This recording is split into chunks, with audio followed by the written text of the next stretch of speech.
compassion build my strength. Whether in my community or across the world, many people face hardships. As a member of the human family, I am inspired to undertake compassionate action and help however I can. Sometimes just a prayerful thought or simple blessing can make a powerful difference in someone's life. Other times, I may be able to take more direct action. I may listen to someone deeply as they share the concerns of their heart, or I may volunteer to drive them somewhere or complete errands for them. Regardless of the form my compassion action takes, I am motivated to be a sacred service, to bring the love and care of God into manifest form, though my decisive action. I'm going to read that again. I am motivated to be of sacred service, to bring love and care of God into manifest form through my decisive action. When we went ashore, he saw a great crowd, and he had compassion for them and cured their sick. Matthew 14:14. And so let's say together, acts of loving compassion build my strength.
So continuing in that beautiful feeling, Melissa's beautiful voice,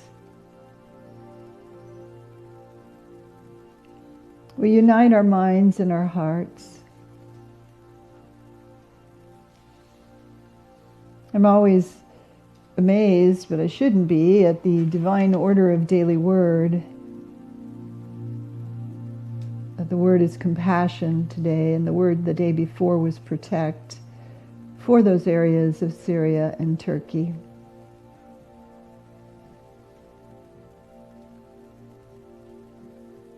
When he went ashore, he saw a great crowd and had compassion for them and cured their sick, cured the hurting, cured the suffering.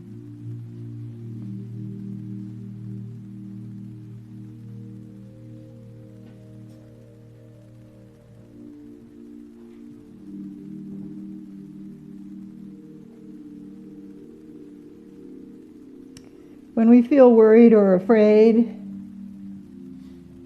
we can visualize an unbreakable boundary around us, protecting us, enfolding us in divine love. And every once in a while in life, we need to step into that cocoon.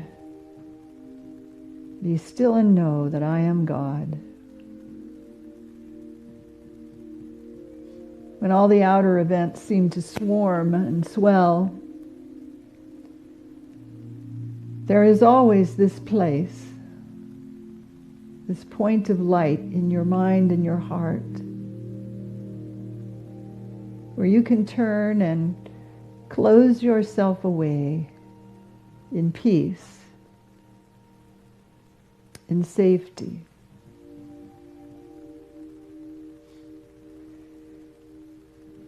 And it's in this spot, there is no spot where God is not. It's in this spot that there is a very individual, very intimate, very private ministering between you and the creator of your being.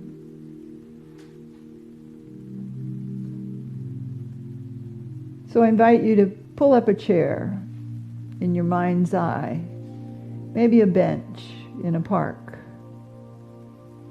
chair around a dining room table where you've shared many holiday gatherings, maybe a recliner, put your feet up. But take a seat and let yourself be fully present to the presence.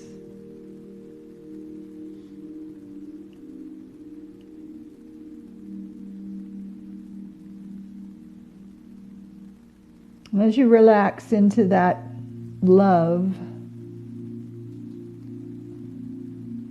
remind yourself that whatever's going on for you, God is absolute goodness. God is more enduring than the things around you. God is your greatest protection, your constant comfort, reassurance, and even your cheerleader.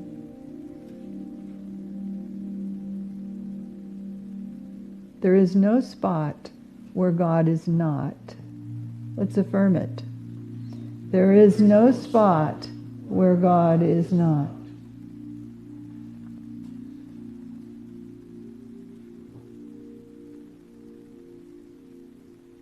Sometimes when we sit down and relax, we go to sleep in that chair, in that recliner, on that comfy sofa.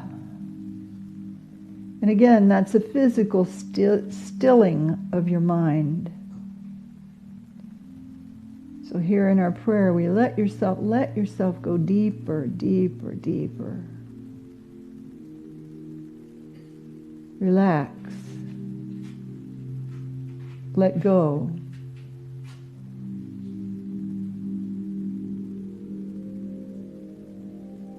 And open your ears to listen.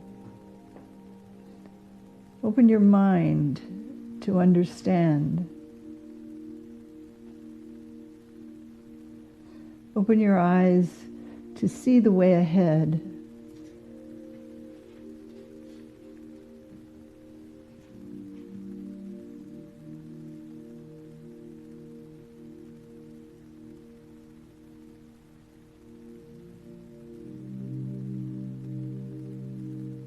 And as you let that private ministering go on between you and the creator of your being, take a few moments in silence now. There's just the message for you, a message of love, a message of encouragement, a message of faith, strength, peace, all raining down on your life as you sit in the presence, in the silence.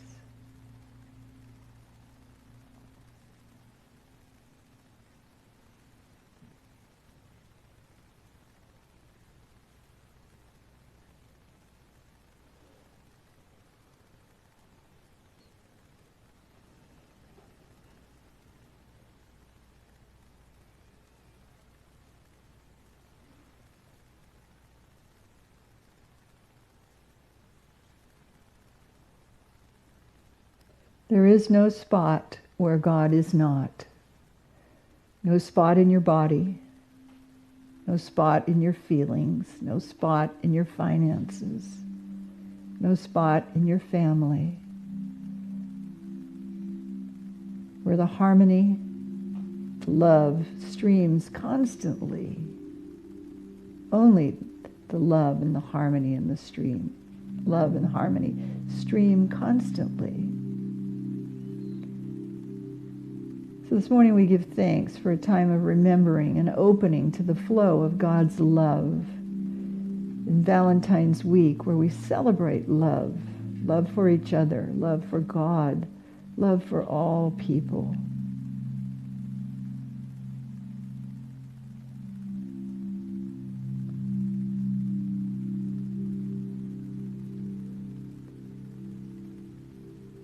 When he went ashore, he saw a great crowd, and he had compassion for them, and he cured their sick,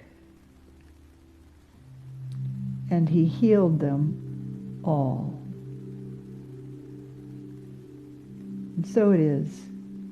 Together we all say, Amen.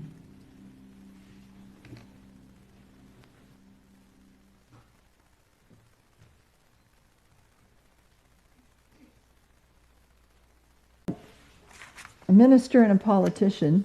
You know how that's going to end. They die and they get to the pearly gates at the same time, and St. Peter greets them with a brief visit. He says, come on down, I'll show you where you're going to be staying. And he's walking along the path, and they come to the first room, and it's kind of stark, like a monastery. You know, there's just a plain room, white walls, single bed, little desk, lamp, pretty simple. And this is the minister's room. And then they walk on a little farther, and they come to this room that it's just like a large, beautiful mansion. It's not even a room. It's like it's a whole house and mansion with lights and gates and decor, and it's just beautiful. And the politician says, I don't understand. And St. Peter says, well, we get a lot of ministers up here. He said, but honestly, you're the first politician we've ever had. Yay, okay. Church isn't political. I want to welcome our online viewers because we started the live stream a little bit late. Mwah, mwah, mwah. Love you, love you, love you. Glad to be a part of things, have you a part of things. Well, somebody once said, if struggling was a way to get there, we'd all be there by now, right? Or we'd all be really smarter, we should be a lot smarter, a lot more intelligent, something like that. Today I want to talk with you about creating a life that's free of struggle. Who's interested in a life free of struggle? Yay. And I want to share with you about inspired giving. I think that's what's coming up for us, inspired giving. And the way to live free of struggle is to practice inspired giving. So I want to talk to you again this week about becoming a tither. Becoming a tither, a tithing person, a person of generosity, a person that gives back more freely, more unrestrictedly, where it just becomes a natural way of life for you to be generous. A tither is someone who gives back a portion of all they receive to an organization or a person where you feel spiritually fed, where it's that whole circulation of energy where you're just so fed by that you give to it, and it goes out and it collects and gathers and comes back multiplied. When you truly understand that spiritual law activates the law of increase, the law of prosperity, the law of circulation, the law of joy, you see that your giving is not really giving back. It's giving forward, isn't it? It's giving forward to put joy and love and prosperity into circulation so that it comes back to you. Inspired giving, for it's in giving that we receive. And the next slide tells us and affirms tithing activates the law of increase. It's not giving back, it's giving forward that stimulates flow. If you hoard and constrict and grip and tighten your wallet and tighten your consciousness and tighten your thinking, there's not much increase in that, is there? There's not even an expansiveness in that. I love the dandelion, just seeding generosity and prosperity. I think that's really wonderful. Now, I know some of you, when I mention the word tithing, your eyes roll, your breath gets hard, negative feelings come up, your heart rate increases, your cynicism goes up, your defenses go up, the hair on the back of your neck stands up. You know, many people mentally, if not even physically, run out of the room. In fact, there was a young man who went to ministerial school, and when he graduated, he wanted to get some real world experience. And so before he went into serving, so he decided he'd join the police academy. And he was in his training class one day, and the instructor said, "Okay, man, how do you disperse a room full of people?" And this young guy's arm shot straight up, and he goes, "Ask them to tithe." Now, poke your neighbor, or look over at your neighbor and say, "Don't go unconscious on me today." Right? Go ahead. Don't go unconscious on me today. Tithing is a spiritual practice as much as prayer, service, forgiveness, all of the attributes of God. And as we begin again to clarify tithing, a few things. One, it is giving 10% of all we receive to the source of our spiritual inspiration. What's magical or mystical about 10, I'm not sure. Historically, it's in Scripture in several places. It's a number for increase. 10 is the number for increase. We're not told why, only that it brings increase. Sometimes in my life, I've tithed 20% regularly of my total income. Sometimes I've tithed 5%. But once I learned the benefits of tithing, I never stopped giving at least 10% regularly. Because when I would stop and fall off, things would change, not for the better. Now, I didn't start at 10%. We talked last week about escalator giving. I didn't start at 10%. I started, as big as my consciousness is. Okay, I'm right here. But if I want to grow to here in my understanding and open myself to the flow of God's goodness, if I want to live expansively, I had to move to here.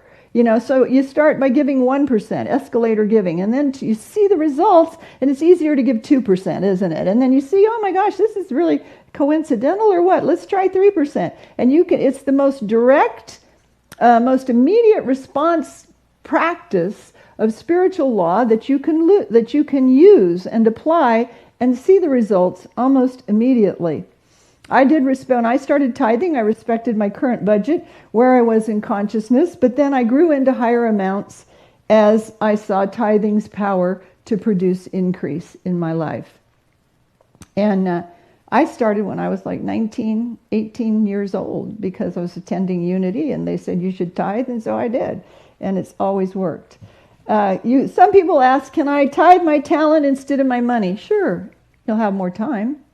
Can I can I give love? Sure, and you'll have loving, harmonious relationships. Can I give service somewhere? Sure, and that'll probably prosper your work career. Anything you give, as you give, so shall you tithe. So if you want more money in your life, what do you have to give? Money. It's so hard. It's so hard for so many people. If you want more money, you have to give money. You have to put money in circulation somewhere. It's a medium of exchange. But feel the energy in the room? Feel the energy in the room? The minister's talking about money. She said the word money, not prosperity, not abundance, not substance. She said the word M-O-N-E-Y, money. Yeah, money. If you want more money, if you want more love, you have to give love. If you want more time in your life, you serve somewhere, and magically, mystically, out of nowhere, I don't know how it works because that's Spirit's part, not ours, you have more time. I have so overused the junk drawer example. But if you clear out your junk drawer at home, ladies, the inside of your purse, guys, the trunk in your car, you clear it out, and 1 week later, is it not filled up again? From where? Out of nowhere, out of the ethers. That's how Spirit works. When you give money, it comes back to you from somewhere, but it's not your part to know where it comes from or how it gets to you. Your part is to clean out the junk drawer and create a space. Clean out your wallet. Clean out your bank account. Clean out your bank account. I'm telling you right now here today, clean out your bank account. No, wisdom and good judgment is one of the spiritual qualities, right? So the point is, when you give consistently, you open the way to receive consistently. And thinking about giving 10% of your income gets right to the core of our deepest fears, doesn't it? Because there's what we call a trance of scarcity. We live in the idea of not enough, not enough, not enough. And that's a trance that we live from, that if I give this away or I get rid of this, I won't have enough. But again, get all that stuff out of your junk drawer and just open the drawer a week later. And mystically, magically, stuff gets back there. Stuff gets back there. We're promised, ask believing and you shall receive. Fear not, little flock, for it is the Father's good pleasure to give you the kingdom.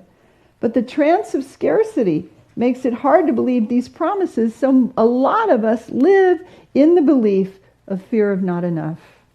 I'm not enough, I won't have enough, there's not enough, there's just not enough. But when you look at the millions and millions of dollars that circulate in the world, how can you limit yourself down to this tiny little portion as yours? It's very, very limiting. The truth is, break the trance of scarcity. There's a loving universal presence that provides for you, and tithing just helps you develop a relationship with it. It's just like learning to shoot basketball hoops or learning dance steps. You practice it and you get better at it. It reveals itself to you. It lets you know if you have rhythm. It lets you know if you have talent, sport ability. As you engage the principle, it reveals itself to you. It'll talk back to you. It'll say, oh, I'm really afraid that if I give this away, if I do this, if I whatever. And Catherine Ponder talks about give away the new and the good. She talks about buying, I think it was probably a St. John's knit dress. Maybe she didn't buy it. Somebody gave it to her. Ladies, do you know St. John Knits? And, there's a store on the plaza in Kansas City, Go Chiefs, that, sells St. John knits.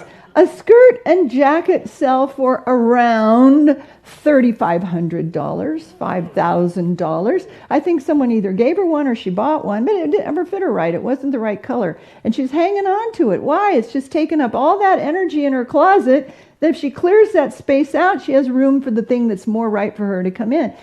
And so she gave it away, and she talks about you have to give away the new and the stuff you're not, the stuff that doesn't put all of that in circulation.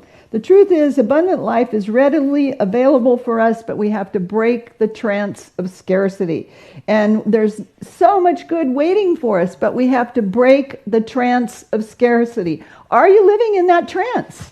Are you partially living in that trance? Do you live in that trance some of the time, but not other times? Do you live in the trance of scarcity about friendships? You don't have enough? About all the good men are taken, all the women are nuts. What trance of scarcity are you living in? But are you living in the trance of scarcity about your finances?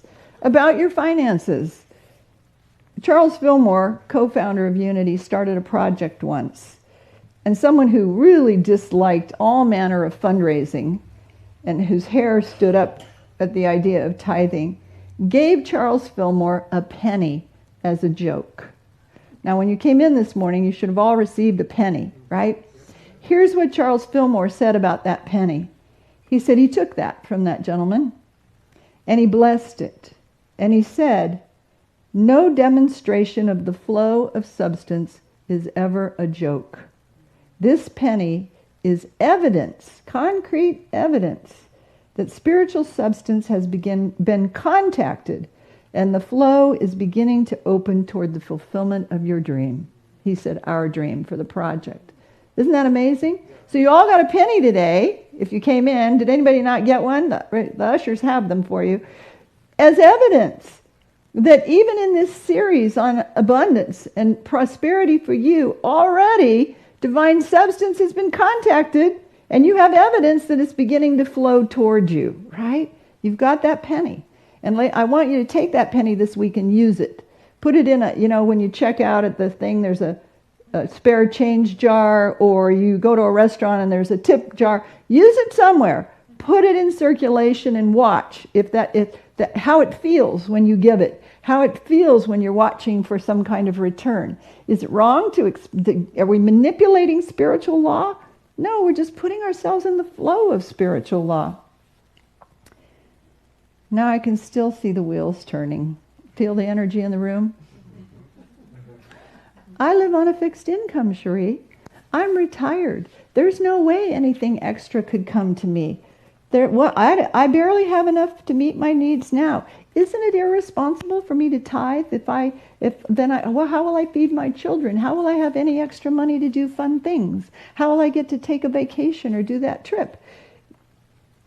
From a strictly human perspective, which is that ego mind, that appears to make sense, doesn't it? If I give money away and I can't pay my bills, we don't want to do that. There's wisdom and good judgment. It appears to make sense from the human's perspective. But in the universe that's governed by spiritual law that says you can only receive what you're first willing to give, then that strategy of withholding is a catastrophe for your life, isn't it?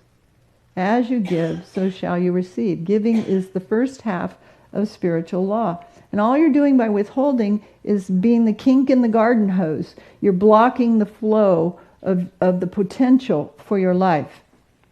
Now, I've used the story before about my friend Kathy, who was retired, living on a fixed income, and she's a tither, and she decided she wanted a Fitbit, back when Fitbits cost $100, And so she thought, well, she didn't think she had $100 of disposable income to buy the Fitbit, but she wanted the Fitbit. So she made her tithe. And then how prosperity works spiritually is usually divine ideas from God drop in about things you could do or places you could go, people you could see. And she got the idea that she's only watching 3 TV stations. She should call her cable company and ask them to reduce her bill. So she called them up and they said, okay, we can put you on a different program and that'll reduce your bill $30 a month. And she thought, well, that's close to 100. But she said, you know what? That's not really enough. I need more of a discount. So the cable company put her on hold, and they came back, and ultimately at the end of the phone call, they had discounted her cable bill $90 a month. $90 a month.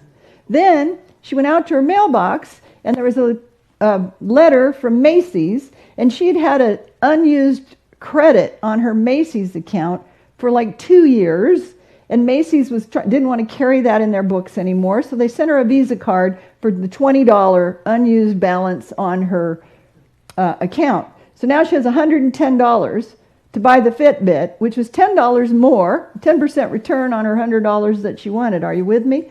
There's another woman that I met years ago. How many of you remember the CalVet loans? California veterans. How many of you are in here old enough to do that? She had a CalVet loan. She or her husband, they were veterans, and she got a CalVet mortgage on her home. Well, guess what? CalVet decided to close that program down and forgive all the remaining balances of all the outstanding loans. She still owed $26,000 on her mortgage, and it was forgiven, and they sent her a deed of trust to her home. And she started tithing. Prior to that, she'd been tithing, and it was a $26,000 return. Now, again, I can hear you saying, Cherie, that all would have happened anyway. What's so spiritual about that? There's nothing mystical or magical about that. But you've heard me tell my story about how I am a tither. I'm a full 10% tither of all of my income. And it bears repeating as we're talking about this idea this week. When I was married before, I was living quite the life of luxury with the big house and the yacht and the trips and the vacations. And then divorce came.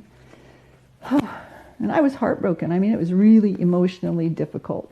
Anybody that's ever been divorced knows how hard that is. And so I had to move out of the house. And I thought, well, I could move across country to Unity School and finally go to ministerial school, or I could move across town. I have to move. So I made the decision to move to Kansas City to go to ministerial school. And prior to getting there, I rented the second bedroom in a 2-bedroom apartment of a Unity telephone prayer room worker. I thought that'd be safe. That'd be a safe roommate, right? Sight unseen, I rented this bedroom and sent her a deposit. And then I shipped 2 boxes of stuff, UPS, to that new address, and I carried 2 suitcases and my golf clubs on the plane. And when I got there, I sold my car, and when I got to the airport, I rented a car for 30 days. So, I mean, I'm like, no transportation, I'm in a rented car, and then I get to the house, to the apartment, and it was clean and lovely, but it was a 10-foot by 10-foot bedroom with a little tiny single bed with a little tiny closet with the bathroom across the hall. Now the house I left had, in the master bath, had 2 8-foot vanities and then a walk-up steps to a walk-in shower thing and a closet that's as big as the platform up here. It was 26 feet across. And I'm now living in half the space of my former bathroom. I'm sitting on that bed going, oh God, it was pretty bleak. I was hurting. I was heartbroken. I'm not saying why God, but what God? What? What's happening? What do you have in store for me? Before I got to Kansas City, I'd interviewed for 4 jobs. I didn't get any of them, but I decided to move anyway because, again, I knew something would open for me. And the final day I was packing here in California, the phone rang, and one of the 4 jobs I didn't get had reopened, and they needed to fill the position. They said, are you still interested? I said, yeah, I'll take it. It was a 70% pay cut from what I had been making. So now I'm thinking, sitting on that little bed, looking at that little empty, tiny, tiny closet, bathroom across the hall, thinking, I don't know that I can live on this amount, but okay. But I started work, and what did I do? Tithe, right? I always tithe. Well, what happened next was I drove out, because I really wanted to be in a bigger space. I drove out and I found a condo that was vacant across the street from a lake. Beautiful place, vacant.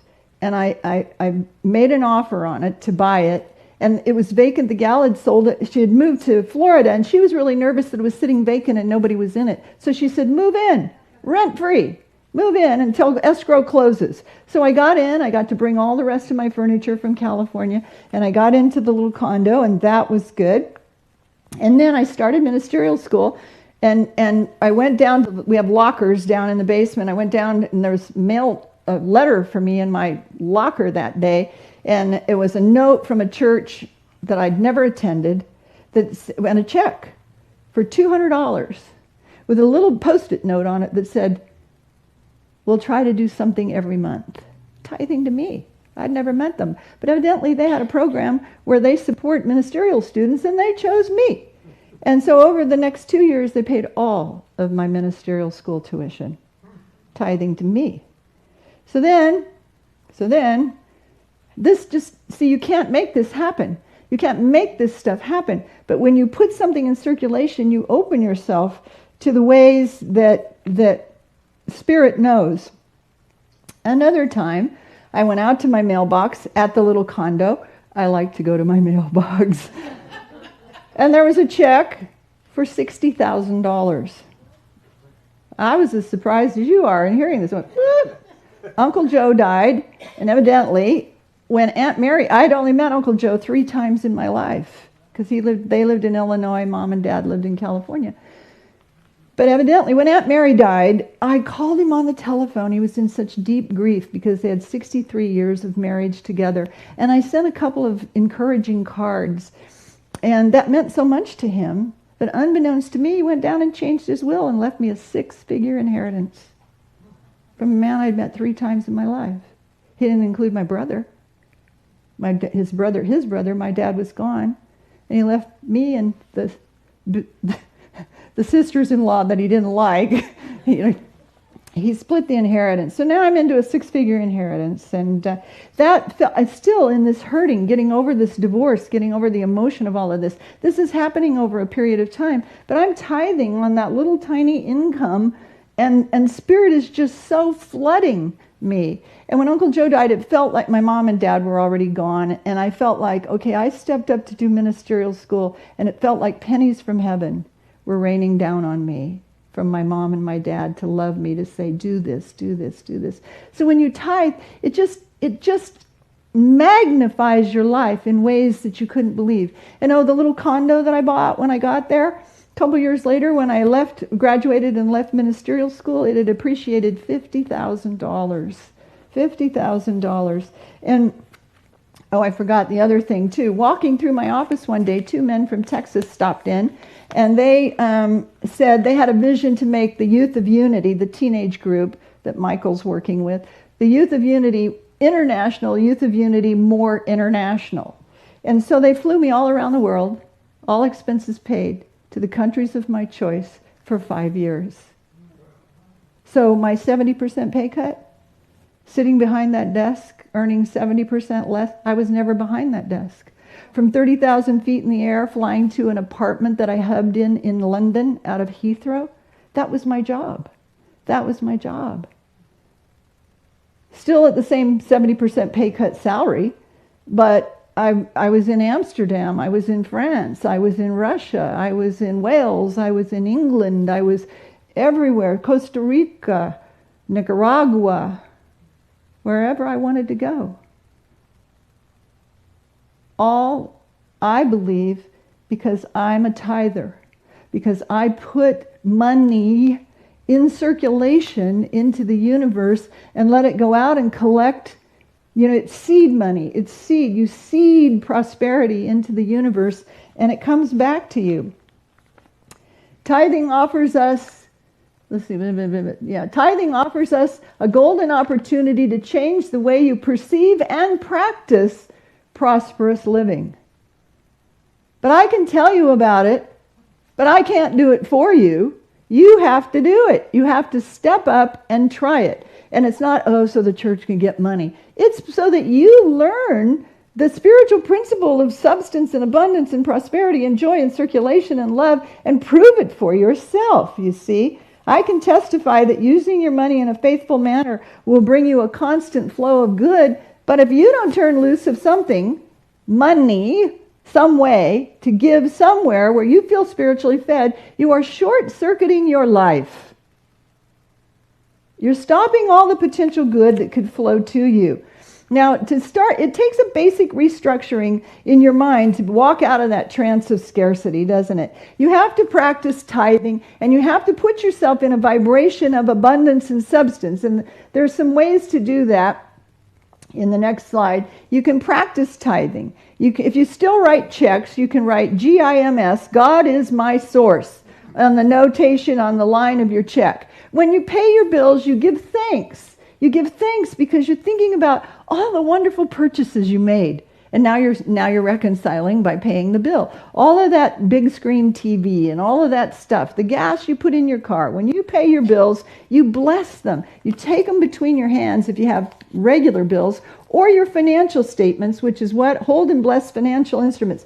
Your financial statements, your credit card statements, your credit card, your phone, if you do digital giving, put it between your hands and let it absorb the vibrational energy of spirit that's in it, and bless it. Bless it for increase. Bless it with thanksgiving. Bless it. And then realize you're loving and supporting and growing and honoring. You pay your bills, you're not just supporting Macy's. You're supporting all the people who work there. You're honoring employment. You're a part of the economy. But it's the economy of God that you're stepping into. It really is. All right, so take your penny this morning, put it in the tip cups and the change jars, and believe that it is, as Charles Fillmore said, evidence that spiritual abundance has been contacted and is flowing. Its flow is beginning to open toward the fulfillment of something that's important to you. Something that's important to you. Ask and you'll receive. Book of James says you have not because you ask not. So ask for what you want, but do your part. Help yourself along by starting some seed money in circulation to bring that to you. We've set up a way for you to do that here. We talked about the program last week called Easy Tithe. I think we have a slide for that. I love EASY. It's easy, abundant, systematically for you, a way that you can automate the important. If you feel spiritually fed here at Unity of Auburn, you can set up, there's a form in your bulletin that you can set up to do auto tithe, and there's a box at the back that's sealed, so nobody can take your credit card number or whatever. Or you can go online and set up from your bank account to transfer. And so take a look at that and give that some serious consideration about how are you seeding the substance and prosperity of your life. You've heard my testimony. I mean, I'm at that little 70% pay cut job, and I'm flying all over the world, all expenses paid. So if that doesn't make a believer out of you or inspire you to do something for yourself, start somewhere, start small. You can change it and modify it, increase it, delete it, whatever, at any time, but do something. And I have 2 people signed up last week, and I have for them The Secret of Multiplied Money books. You know who you are. And then the other thing that we're doing is, for those of you who automate the important, I don't like it when the offering comes around and I have nothing to give. So we've laminated $10,000 bills and $1,000 and $5,000 bills. And so when you come in, there'll be a roster of names of people who are auto-tithers. You can pick one of these up from the usher. There's a blessing on the back and kind of a history of the bill. And then drop it in the offering when the offering comes around, so that you're practicing a ritual of giving. And it's for some of us, it's tactile, isn't it? I mean, I can think, oh yeah, I know I'm transferring money through the ethers of my bank account to the church or whatever. But it's kind of fun to have something to drop in the offering. So this will start next week. The ushers will be having these available at the back of the room when you come in if you're an auto tither. That's it for today. There is no spot where God is not, and God is in your finances trying to prosper you in multiple ways. Thank you, and God bless you.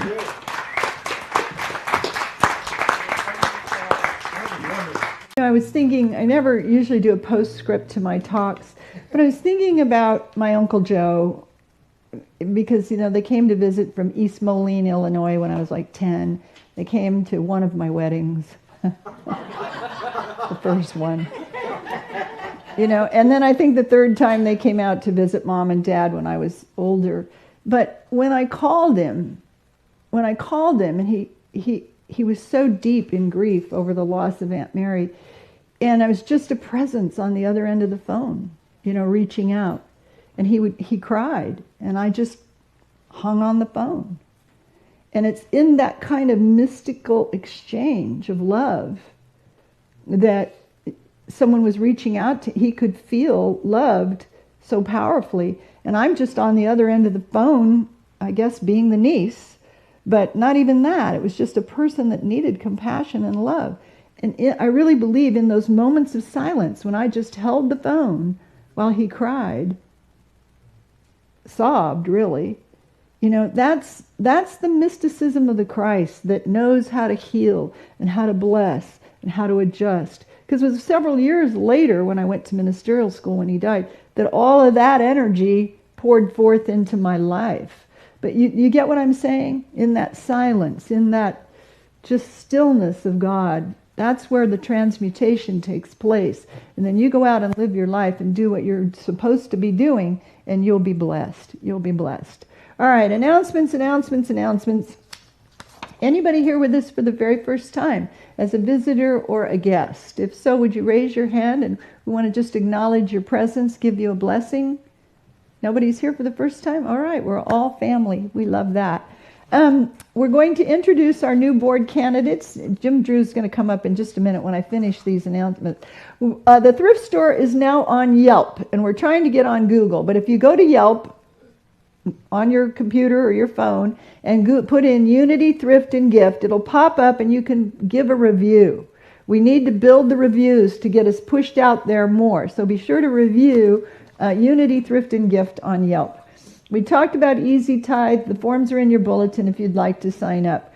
We're working on the new directory of all of your names, faces, and addresses. You have a thing, I think you have something in your bulletin today. This is your last call to have anything you want, to be in the bulletin with your picture and your information. So there's something at the back of the sanctuary to drop off your information to make sure that we have it. Our annual meeting is coming up in 2 weeks, February 26th, where we will address the business of the church in an annual meeting and elect new board members. Also, if you're interested in using hearing devices to be able to hear me say money in a louder voice, we now have 4 of those. And the ushers are going to get trained on them. Ushers, please remember we have a meeting after the service today to go over how they work and how to use them. But you can come in, connect with an usher, get a hearing device, and then turn it back in at the end of the service. So if you need that assist, we have those available for you now. Home decor, dresses, jewelry, thrift store always needs that. We can take your donations any Monday through Saturday, 10 to 3. The circulation of our prosperity and our ministry is really blessed by the thrift store, and your donations help make that prosperity happen. And a reminder that a chaplain is available for prayer in our chaplain's corner over here at the conclusion of the service, and our prayer box is here if you want to write out a prayer request and drop it in. I check those weekly, and then they're mailed to Silent Unity for an additional 30 days of prayer. All right, Jim Drews, I want to invite him up. He is the chairperson of the nominating committee to ferret out great board members for us. And I want to say, you have a picture of them in your bulletin. Sally couldn't be with us today, but Sally's the one that makes all these beautiful flower arrangements for us all the time, in addition to Kathleen when she does all of her beautiful work. Jim.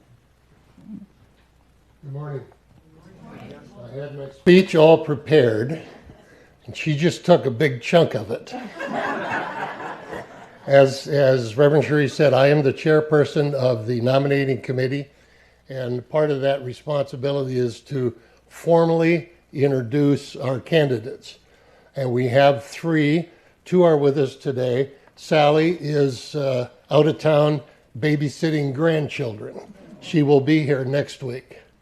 The two that are here are, of course, Michael Lawson and Donald Smith. Would you come up, Donald and Michael? I have a very good friend that Michael reminds me a lot of, and guess what his name is? Patrick. Money? These two gentlemen, along with Sally, will be voted on at our meeting on the 26th. Is there anything that you would like to add to what's in the bulletin? Not really. Certainly can. Okay. Thank you. You want to now? Sure. Come over here where we can hear you.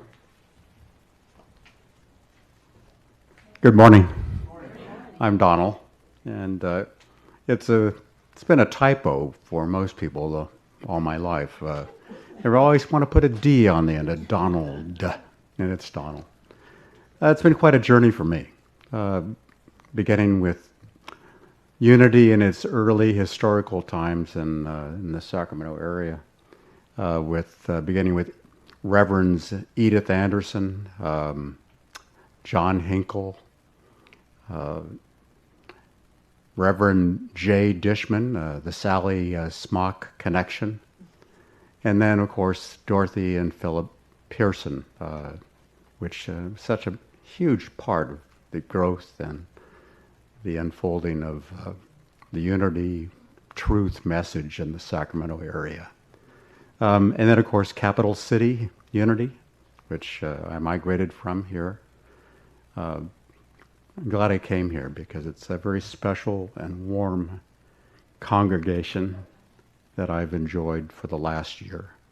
I think I came here because of unity and its message of truth, and stayed because of its wonderful Auburn Unity congregation, so warm and inviting. Thank you very much.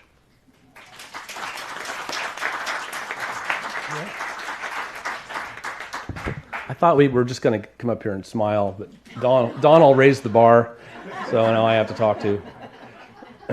So I've been in Unity a long time, since I was 12, and it's a really important part of my life, and especially when I was in the Youth of Unity, I can't imagine not having that experience as I went forward as a young adult. So that's why I've been involved with the kids. I have one teenager and one 21-year-old, and I think that's just a super important part of kids' lives, to have a spiritual connection.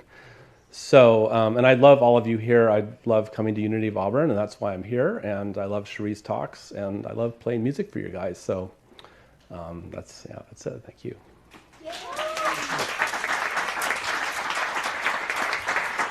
And I say thank you to both of you for stepping up and being willing to be part of our Board of Trustees.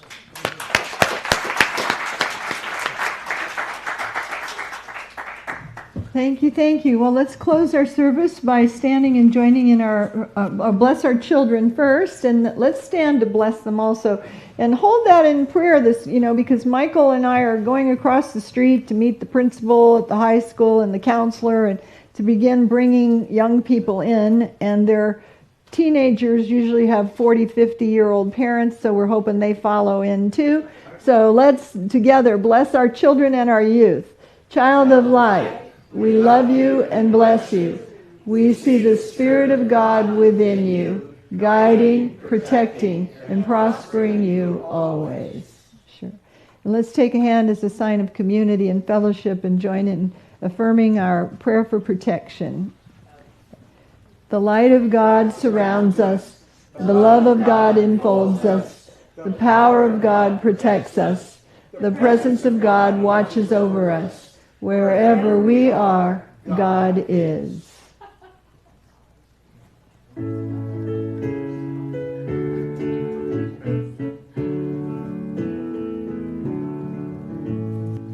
Thank you for peace on earth, the peace that begins with me.